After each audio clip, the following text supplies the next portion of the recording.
Eh, oke. Nggak, maksudnya nanti siapa tahu ada yang keluar yang berpapasan ketemu di mana gitu loh. Ntar ya, ditambahin lagi dikit ya. Kira-kira ya. Ini misalnya toh, kalau ini ada, ini misalnya Mama berangkat dari Pangkep gitu ya. Lalu Olin sama Koko berangkat dari Makassar gitu. Terus sama-sama naik mobil nih, sama-sama naik mobil. Ini Mama dari Pangkep, ini Olin sama Koko dari Makassar. Nah, yang ini bergerak dengan kecepatan V1, ini gerak kecepatan V2. Lalu jarak pisah antara Makassar dengan Pangkep itu adalah S. Nah, terus pertanyaannya di mana Mama dan Olin itu ketemu? Ah, misalnya ketemunya di sini gitu. Berangkatnya bersama-sama. Mama berangkat jam 4 pagi, Olin sama Koko juga berangkat jam 4 pagi gitu. Nah, ini artinya apa? Jaraknya ini ke sini adalah S1, yang ini ke sini adalah S2. Itu berarti si S ini S1 ya, ini S1, ini S2. S ini kan sama dengan S1 tambah S2. Jadi S sama dengan S1 ditambah dengan S2. Nah, S-nya itu kan sama dengan V dikalikan dengan T kan? Ya, ini berarti V1 kali T1 ditambah dengan V2 kali T2. Nah, karena berangkatnya bersama-sama, berarti waktu yang ditempuh sampai di titik pertemuan, waktunya Mama dengan waktunya Olin itu kan ketemu pada jam yang sama. Artinya waktunya sama. Jadi ini T1 sama dengan T, T2-nya juga sama dengan T. Maka ini boleh ditulis V1T ditambah V2T. Ini S, ini S. Maka untuk cari T-nya ini kita kasih keluar dulu. Ini berarti jadi V1 tambah V2. Ini S. Berarti T-nya sama dengan S, kita bagi V1 ditambah dengan V2. Misalnya saja, ini berangkat dengan kecepatan misalnya 20 meter per sekon. Yang ini berangkat dengan kecepatan 30 meter per sekon. Jarak pisahnya misalnya sama dengan 20 kilometer. Jadi kapan mereka papasan? Maka T-nya sama saja dengan S dibagi V1 ditambah dengan V2. Berarti ini 20 kilometer dibagi dengan 20 meter per sekon ditambah dengan 30 meter per sekon. Ini harus diubah ke meter dulu. Berarti 20 kali 1000 meter dibagi 20 tambah 30, 50 meter per sekon. Ini dibagi ini berarti ketemu 20. 20 kali 20 berarti 400 sekon. Oh, 400 detik berikutnya ketemu. Gitu ya. Jadi tinggal dicari. Kalau 400 detik berapa menit? Berarti 400 kita bagi dengan 60. Ini dalam menit. Berarti sama dengan 6 menit 40 detik gitu ya. Itu kalau yang berpapasan. Oke, Alin? Oke. Ya, sekarang kita masuk di soal berikutnya ini. Ada lokomotif ditarik dengan gaya 200 Newton. Jadi ini berarti berbicara tentang hukum Newton 2 ini. Benda yang ditarik dengan gaya F nih. Nah, F-nya itu force ya. Nah, ini bendanya itu punya massa. Kalau benda ini bergerak, berarti ada namanya akselerasi atau percepatan, yaitu A. Nah, kalau gayanya makin besar, maka A-nya akan makin besar. Kemudian, kalau masanya makin besar, A-nya itu nanti akan makin kecil gitu. Ya. Nah, jadi di sini F-nya ini sebanding dengan M, F-nya juga sebanding dengan A, tetapi antara A dan M berbanding terbalik. Nah, rumus hukum Newton kedua itu F itu sama dengan M dikalikan dengan A. Jadi kalau cari A itu berarti sama dengan F dibagi dengan massa. Atau kita bisa pakai segitiga rumus begini, Olin. Di sini adalah F, di sini adalah M, yang ini adalah A. Jadi kalau cari F berarti M kali A. Kalau cari M berarti F per A. Kalau cari A itu berarti F per M. Sama yang tadi, yang tekanan ya. Yang tekanan itu berarti di sini tadi P ya. Nah, P sama dengan F per A ya. Berarti di sini F, lalu di sini adalah P, di sini area ini. Nah, di sini berarti P sama dengan F per A. P sama dengan F dibagi A. F sama dengan P kali A.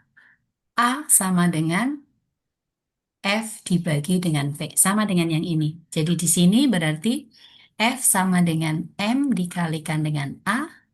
M sama dengan F dibagi dengan A. A sama dengan F dibagi dengan M. Cuma A di sini adalah akselerasi. Kalau A besar di sini adalah area. Nah, sekarang kita lihat ini. Ditarik dengan gaya 200 Newton. Gerbongnya ini ada 5 gerbong kosong. Ada lokomotif, ada 5 gerbong gitu ya. Jadi ceritanya nih, anggap ini lokomotifnya gitu ya. Ini lokomotifnya itu. Terus di belakangnya itu ada gerbong-gerbong ya. Ada berapa? 5 gerbongnya tuh.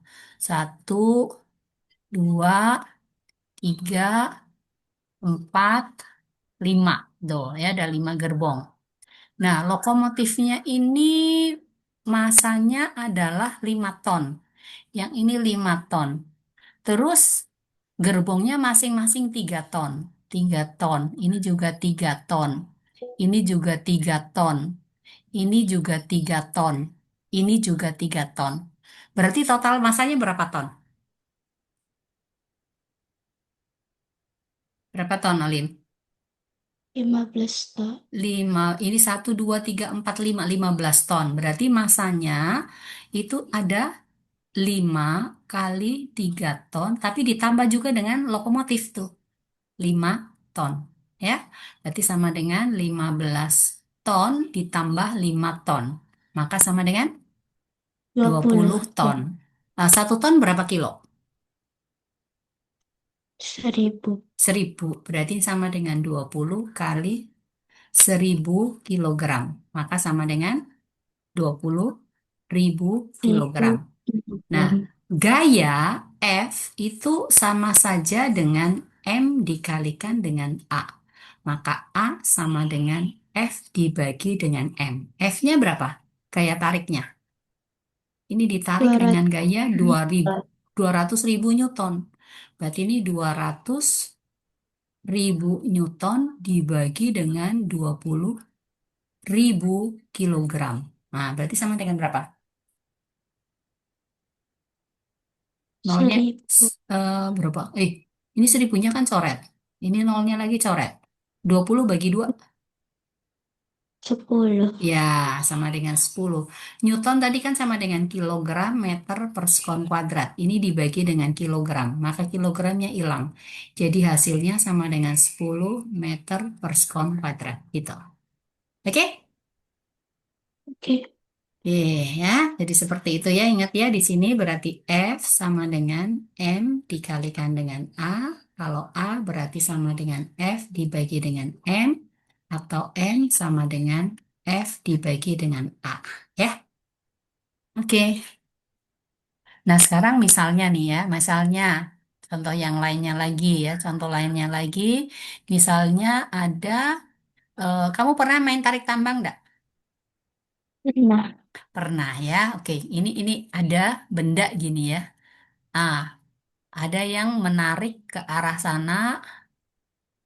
Nah, terus ada juga yang menarik ke sini. Misalnya yang narik di sini ada 2 orang, yang ini juga ada 2 orang gitu. Ah, ini ada F1, ada F2, lalu ada F3, lalu ada F4. Masanya misalnya sama dengan 10 kilogram. Lalu dia tarik ini dengan gaya misalnya 20 Newton. Yang ini 10 Newton. Lalu yang di sini 8 Newton. Lalu yang ini adalah 12 Newton. Nah, kalau terjadi seperti ini, maka F-nya ini sama dengan yang ke kanan dikurangi yang ke kiri. Berarti ini sama dengan F1 ditambah dengan F2 dikurangi dengan F3 dikurangi dengan F4. Jadi sama dengan 20 ditambah 10 dikurangi 8 dikurangi 12. Ini Newton. Maka ini sama dengan 10 Newton. Jadi kalau cari A-nya nanti sama dengan F dibagi dengan M, berarti ini sama saja dengan 10 Newton kita bagi 10 kilogram. Berarti sama dengan 1 meter per sekon kuadrat. Ya, Ini kalau ada lebih dari satu gaya gitu ya. Tapi kalau yang ke atas ke bawah nggak dihitung ya. Kalau misalnya ini ada yang menahan dari sini misalnya, ini adalah F5, ini nggak dihitung. Kenapa? Karena bendanya pindahnya ke kanan gitu ya. Atau ke kiri, tergantung mana yang lebih besar gitu. Oke? Oke. Hmm. Itu cari percepatan ya. Sekarang kita lihat soal berikutnya lagi. Ini. Ini apa sih? Oh, seekor semut berjalan di atas daun tipis sehingga daun bergetar 10 getaran per detik. Newton yang duduk di samping daun tersebut tidak bisa mendengar suara yang dihasilkan oleh getaran tersebut. Nah, sekarang ini kan berarti namanya frekuensi ya. Ah, frekuensi itu untuk pendengaran manusia itu antara 20 Hertz sampai 20.000 Hertz. Ini untuk yang didengar oleh manusia.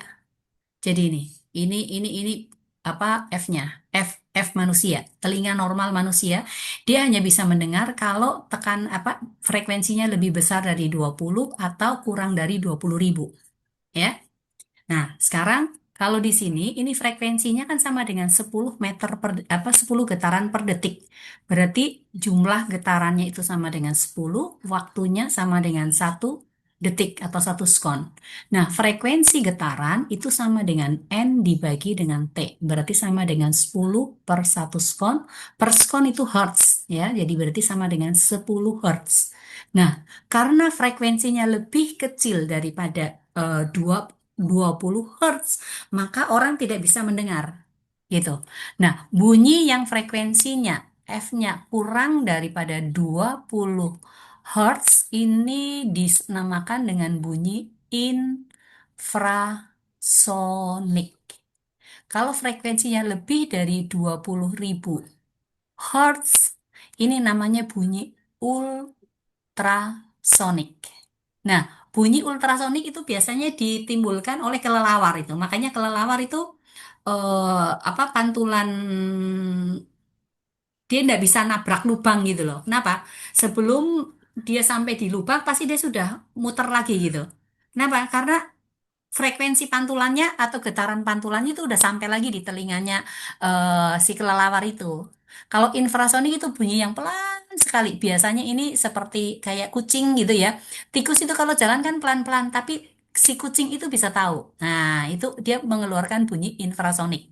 Lumba-lumba juga ya. Kalau udah salah itu ya, kalau nggak salah ingat itu lumba-lumba juga. Itu nanti coba cari nih tentang bunyi ultrasonik dan bunyi apa infrasonik ya.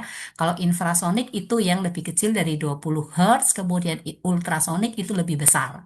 Nah, telinganya manusia itu yang antara itu, antara 20 Hz sampai dengan 20.000 Hz atau 20 kHz gitu. Seperti itu. Oke? Ada ya, di EC pasti ada itu, bunyi infrasonik atau ultrasonik itu ada. Nah, ini apa ini?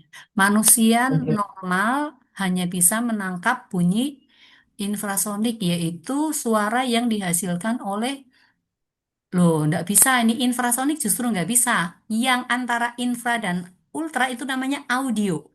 Audiosonik ya, audiosonik. Jadi manusia hanya bisa itu mendengar apa suara yang di audiosonik ya, audiosonik. Nah, ini kalau misalnya dihasilkan ini apa? 20 20.000 getaran per detik. Oh, ini nggak bisa nih. Ini ultra ini. Ini bunyi ultra. 20 sampai 20. Oh, ya ini cocok ini. Telinga manusia normal hanya bisa menangkap, tapi ini salah di infrasoniknya.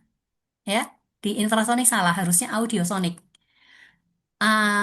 Ini telinga manusia normal bisa menangkap ultrasonik salah. Ini yang betul yang ini. Telinga manusia normal hanya bisa menangkap bunyi audiosonik ya.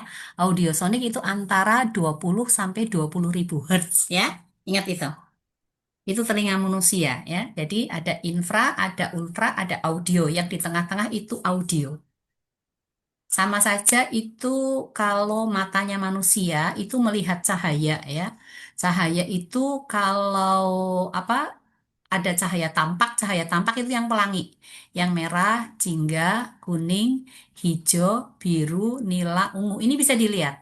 Tetapi sebelum merah ini ada bunyi, ada sinar lagi yang namanya inframerah. Lalu setelah ungu itu ada namanya lagi ini adalah ultra ungu. Ultra ungu. Nah, ini namanya cahaya tampak. Tampak ya. Yang tampak mata manusia bisa. Tetapi untuk infrared dia nggak bisa. Harus pakai alat khusus. Ultra juga harus pakai alat khusus lagi. Nggak kelihatan itu ya. Oke. Yang di sini bisa ya. Gampang ya.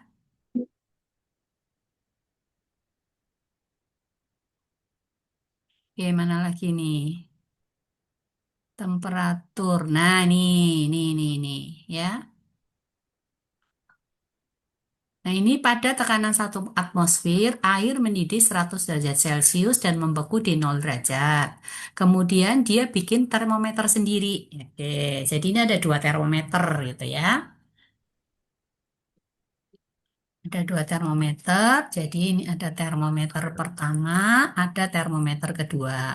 Nah, masing-masing termometer itu punya titik tetap bawah dan titik tetap atas. Titik tetap bawah itu adalah titik di mana pas esnya mau membeku gitu ya, atau airnya mau membeku gitu ya, atau esnya mau melebur gitu sama aja. Jadi yang di sini itu namanya titik tetap atas. Titik, nah, ini yang di atas itu adalah titik tetap atas pada saat air mendidih ini ya. Ini tetap atas. Titik tetap atas. Yang di sini adalah titik tetap bawah. Nah, ini untuk Celcius, itu titik tetap bawahnya adalah 0 derajat Celcius. Yang di atas di sini adalah 100 derajat Celcius. Tetapi ini termometernya kita sebut aja termometer X gitu ya, termometer X. Nah, ini skala termometer X-nya ini membekunya di nol juga. Oh, ini nol juga, 0 derajat sel X gitu ya. Kemudian dia mendidihnya itu di angka 150 derajat X gitu. Nah, terus jika skala termometer OSNI itu menunjukkan 30, berarti di sini angka 30 nih. 30 derajat X. Lalu yang di sini itu menunjukkan angka berapa yang Celcius.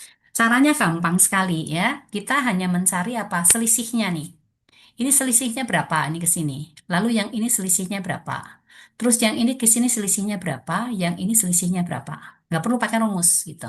Ya. Jadi yang di sini sebutlah ini T ya. T derajat Celcius. T dikurangi 0. T derajat Celcius dikurangi 0 derajat Celcius dibagi dengan 100 dikurangi 0. 100 derajat Celcius dikurangi 0 derajat Celcius itu sama saja dengan ini. Berarti 30. 30 derajat X dikurangi dengan 0 dibagi dengan 150 kurang 0. 150 derajat X dikurangi dengan 0.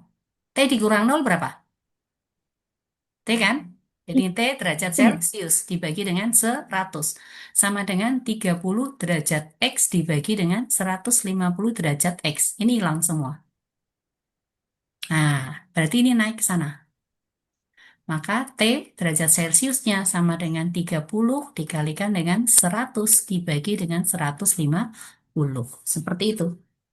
Ini bisa coret nggak dengan ini? Bisa. Berapa? Yes. Yang 31. Ini satu, terus ini berapa? 5. 5. 5 bisa coret nggak dengan 100? Bisa. Berapa? 20. 20. Berarti ini sama dengan 20 derajat Celcius. Begitu, Ci. Caranya, ya. Jadi kamu ngapalin ini aja, titik tetap atas, titik tetap bawah. Gitu.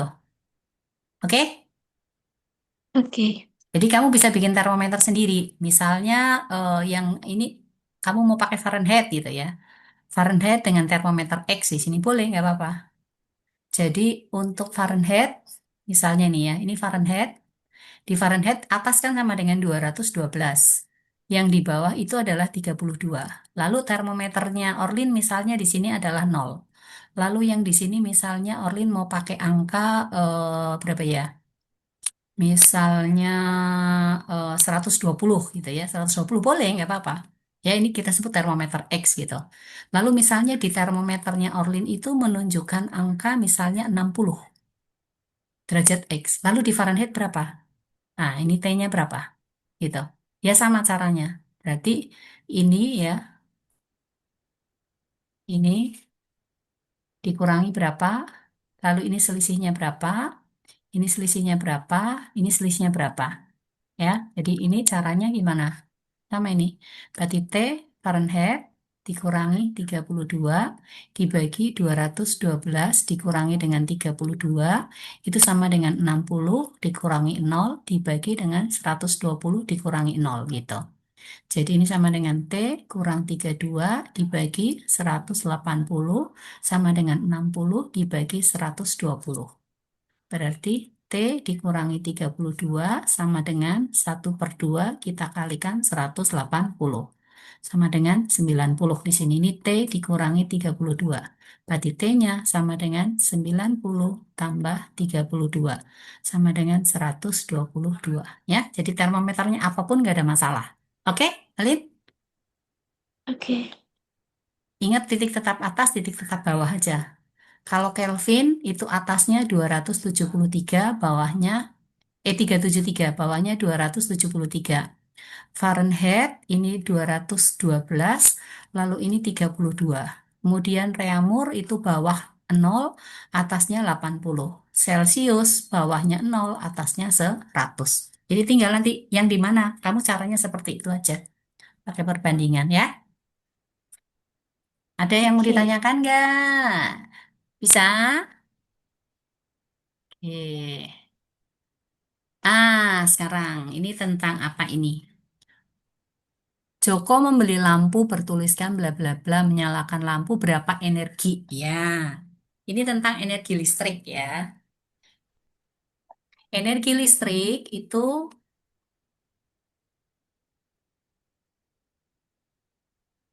lambangnya adalah W. Watt itu daya ya. Daya listrik itu sama dengan P. Beda potensial itu tegangan ya, atau tegangan listrik boleh. Tegangan listrik itu adalah V ya. Nah, waktu pemakaian itu adalah time.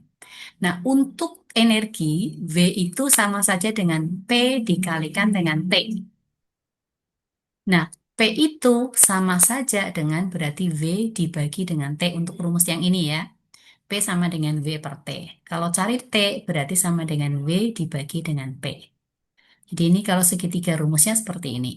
Di sini berarti V, yang ini P, di sini berarti T. V, P, T. P, V per T. T, V per P gitu. Nah, tetapi nanti misalnya ada arus ya, ada lagi I, arus. Arus listrik. Itu adalah I. Lalu ada lagi hambatan. Hambatan listrik. Itu adalah R. Nah, ada hukum Ohm. V itu sama dengan I dikalikan R. Berarti ini seperti ini. Di sini V, lalu di sini ada I, di sini ada R. Lalu daya itu sama dengan V dikalikan dengan I. Bisa juga sama saja dengan V itu kan IR. Berarti I dikalikan R dikalikan I. Iri. Atau boleh ditulis I kuadrat R gitu ya. Ini untuk daya ya, bisa pakai ini juga. Nah, kalau misalnya I-nya mau diganti V per R ya boleh. Berarti ini sama saja dengan V dikalikan V per R. Berarti sama dengan V kuadrat dibagi dengan R gitu. Jadi untuk energinya, V-nya tadi sama dengan P kali T. P kali T. Berarti bisa P-nya ganti V dikalikan I dikalikan T. Dibaca apa? Fit kan? Ya kan? V-nya aku mau ganti lagi deh jadi IR itu. Berarti I dikalikan dengan R dikalikan I dikalikan T. Dibaca apa?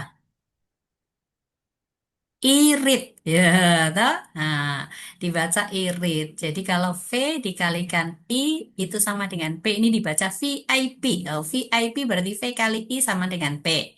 Ya, kan nanti ada rumus lagi. Ada V itu juga sama dengan V dikalikan Q. Q itu adalah muatan. Nah, di mana Q itu nanti sama dengan I dikalikan T. Nah, ini biasanya ada ceritanya ini. Kit, kit itu adalah kalau dalam kehidupan sehari-hari itu kalau misalnya Koko punya motor mau dikasih mengkilat ya motornya itu biasa menggunakan kit gitu ya. Jadi ini bikin ceritanya gini.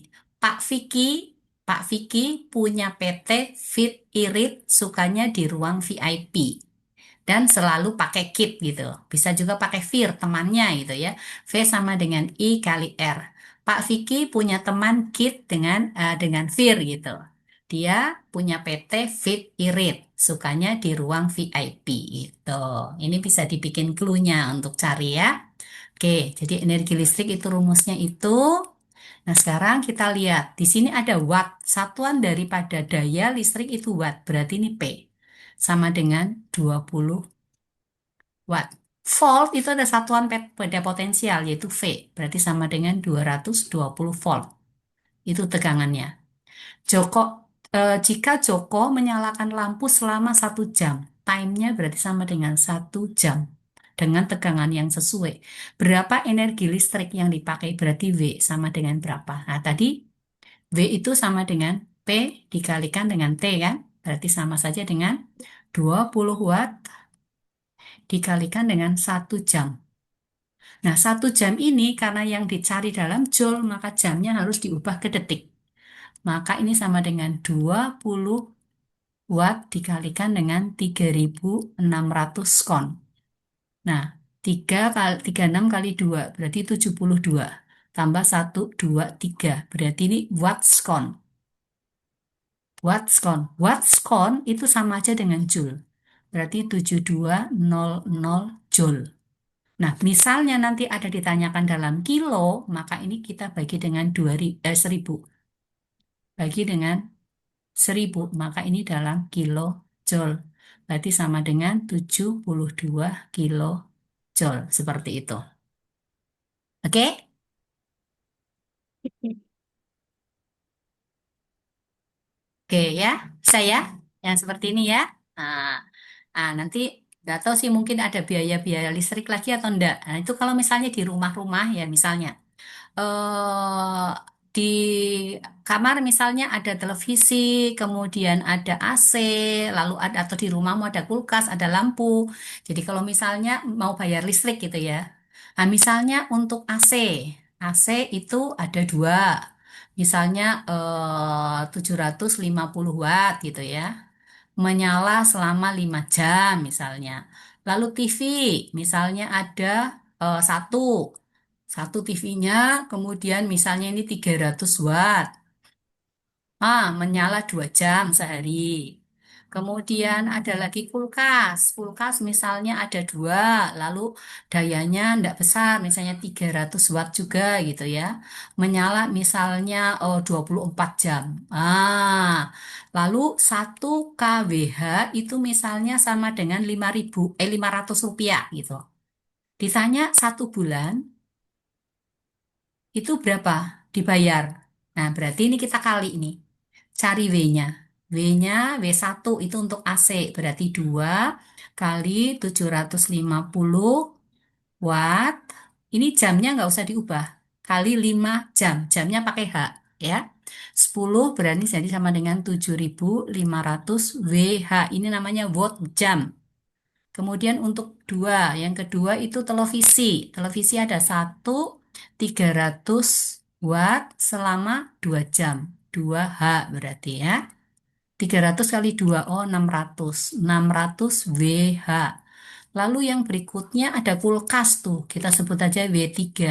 Kulkasnya ada 2 dikalikan dengan 300, kita kalikan dengan 24 jam. 6 kali 2 4. 6 kali 4 4, 2, 12, 14. Berarti 0, 0. Ini dalam WH. Jadi ini kita jumlah tuh. Berarti W-nya sama dengan 7.500 ditambah 600 ditambah 14.400 di sini dalam watt jam. Gitu. Seperti itu. Nanti tinggal dijumlah ini sama dengan berapa. Ini berarti berapa ini? 8.100 berarti 22.500 ya, 500 WH. Nah, ini harus diubah ke kWh. Maka dibagi 1000. Berarti 22.500 dibagi 1000 ini dalam kWh. Berarti W-nya sama dengan 22,5 kWh. Jadi untuk biayanya, oh, itu kan 1 bulan. Jadi 22,5 kita kalikan dengan 30, lalu kita kalikan biaya per kWh adalah 500. Gitu ya. Ini caranya ya. Oke? Kalau misalnya ada soal yang seperti itu nanti, penggunaan energi listrik gitu. Oh, Ah, bagaimana? itu dari mana dapat 30? 30 kan 1 bulan. Biaya, kan pemakaiannya kan 1 bulan. Biaya kan biasa kan 1 bulan, ini 1 bulannya. Jadi rata-rata biayanya 1 bulan, 1 bulan dihitung 30 hari gitu. Seperti itu. Oke? Oke. Ya, sekarang kita next lagi ya. Nah, i- habis ya? Yang fisika ya? Atau masih ada lagi? Bentar. Yang biologi ini, ini ada nih, rangkaian seri dan rangkaian paralel. Oke, sirkuit seri, kemudian sirkuit paralel. Ini kenapa? Berapakah hambatan total lampu pada rangkaian seri di atas jika it's so easy ini. Ya, untuk rangkaian seri. Kamu tahu nggak kenapa ini R-nya sama dengan R1 tambah R2 tambah R3? Nah, ini nanti pakai hukum Ohm nih ya. Kalau ini menyala, ini nanti arusnya terbagi nyalanya ini sama nih ya, nyalanya sama. Nah, tetapi kalau disusun secara paralel, ini nanti terangnya itu berbeda dengan terang yang di seri. Kalau seri itu ini terbagi semua arusnya itu jadi lebih kecil dibandingkan arus di sini. Kalau paralel ini tegangannya sama nih, tegangannya sama. Jadi nyala lampunya itu terangnya sama dan lebih terang daripada disusun seri. Karena kalau disusun seri, tegangannya terbagi sehingga arusnya yang mengalir lebih kecil dibandingkan di paralel gitu ya. Jadi ini arus yang mengalir lampu satu, lampu 2, lampu 3 sama. Nyala terangnya akan sama sih. Cuman yang seri dengan yang paralel itu lebih terang yang paralel dibandingkan yang seri gitu. Tetapi kalau seri ini mati satu, maka semuanya akan mati. Kalau paralel enggak, kalau di sini mati, di sini tetap bisa nyala gitu. Kalau di rumah-rumah itu lampunya itu dipasang secara paralel gitu ya. Nah, sekarang resistensinya R-nya, ini hambatannya ini ada R, ini ada R, ada R ya. Ini juga ada R, ada R, di sini ada R. Jadi untuk yang seri, R seri itu sama dengan R1 ditambah R2 ditambah dengan R3. Nah, itu berarti sama dengan 30 ohm ditambah dengan 30 ohm ditambah dengan 30 ohm. Maka ini sama dengan 90 ohm. Tetapi untuk paralel kita harus cari satu pernya dulu.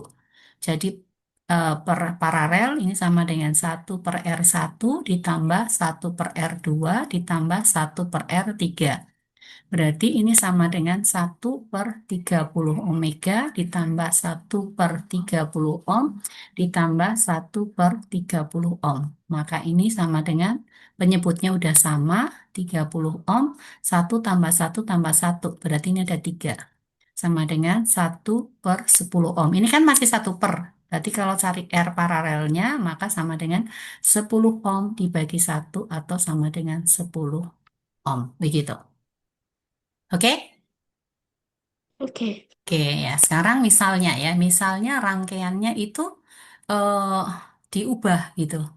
Nah, rangkaiannya diubah. Di sini ada lampu satu, terus ini ada lampu lagi, ini ada lampu lagi seperti ini. Nah, ini dihubungkan dengan baterai nih. Ya, ini ada baterainya. Lambang baterainya dibuat seperti ini saja. Nah, ini ada R1, ini ada R2, ini ada R3. Maka yang ini harus disederhanakan dulu. Ya, jadi ini berarti ini R1, kemudian nanti ini adalah R paralel atau R23 gitu.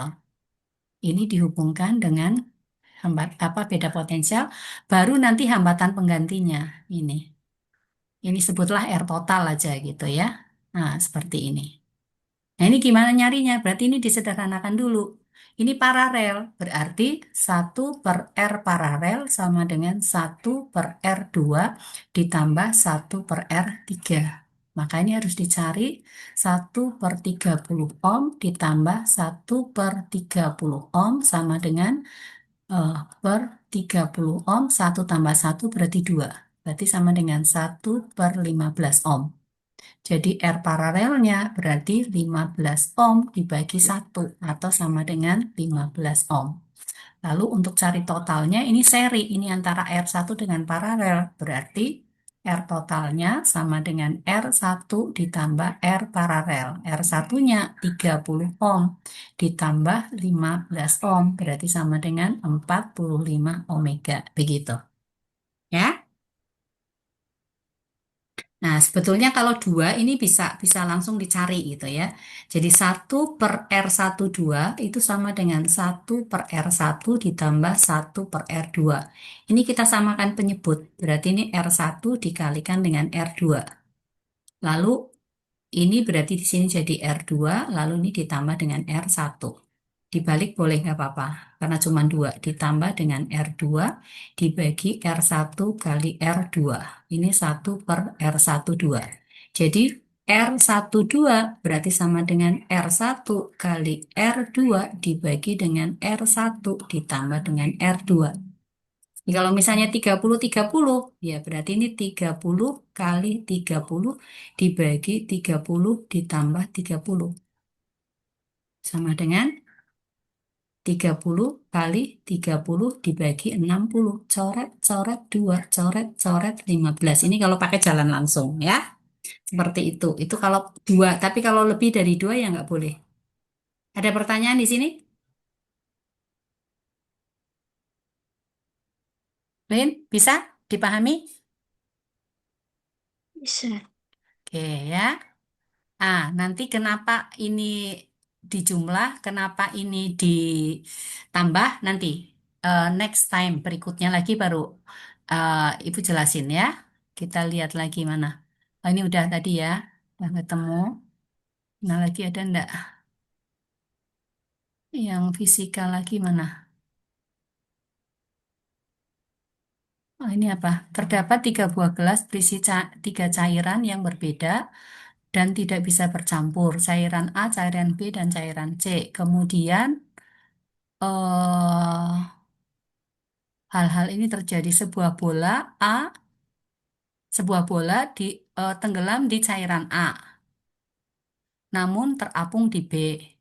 Sebuah balok tenggelam di C tetapi terapung di A. Manakah susunan yang benar? Bentar, bentar, bentar. Berdasarkan ketiga cairan kalau dimasukkan ke dalam botol. Sekarang kalau bola, jadi ada tiga cairan ya. Bentar. Cairan pertama, cairan kedua, cairan ketiga.